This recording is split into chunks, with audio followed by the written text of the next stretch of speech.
Account by Frances Dana Gage, Anti-Slavery Standard, 1863. Well, children, where there is so much racket, there must be something out of kilter. I think that twixt the Negroes of the South and the women at the North, all talking about rights, the white men will be in a fix pretty soon. But what's all this here talking about? That man over there says that women need to be helped into carriages and lifted over ditches, and to have the best place everywhere. Nobody ever helps me into carriages, or over mud puddles, or gives me any best place. And ain't I a woman? Look at me. Look at my arm. I have plowed and planted and gathered into barns, and no man could head me. And ain't I a woman?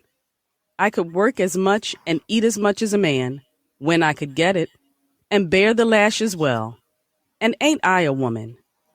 I have borne 13 children and seen most all sold off to slavery. And when I cried out with my mother's grief, none but Jesus heard me. And ain't I a woman? Then they talk about this thing in the head. What's this, they call it? Member of the audience whispers, intellect. That's it, honey. What's that got to do with women's rights or Negroes' rights?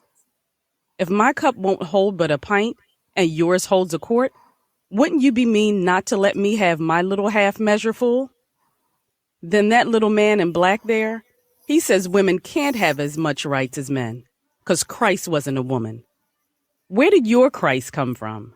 Where did your Christ come from? From God and a woman. Man had nothing to do with him.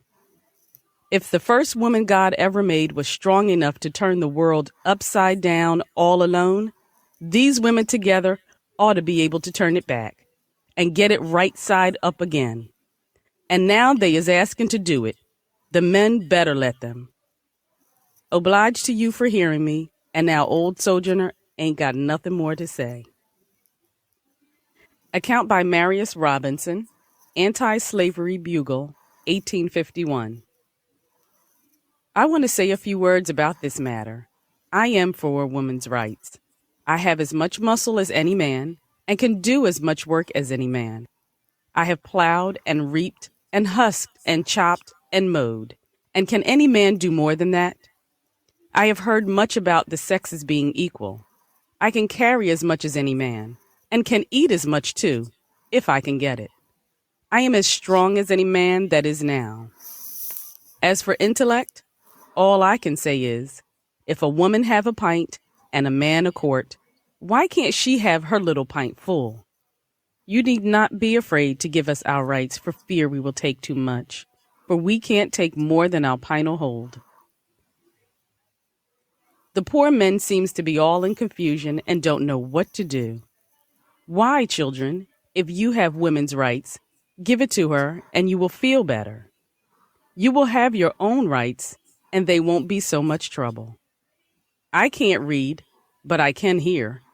I have heard the Bible and have learned that Eve caused man to sin.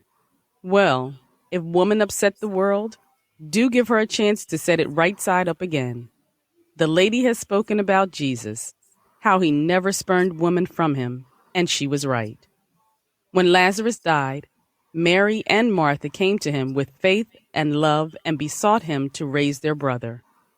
And Jesus wept, and Lazarus came forth. And how came Jesus into the world? Through God who created him and the woman who bore him. Man, where was your part? But the women are coming up, blessed be God, and a few of the men are coming up with them. But man is in a tight place. The poor slave is on him. Woman is coming on him. He is surely between a hawk and a buzzard.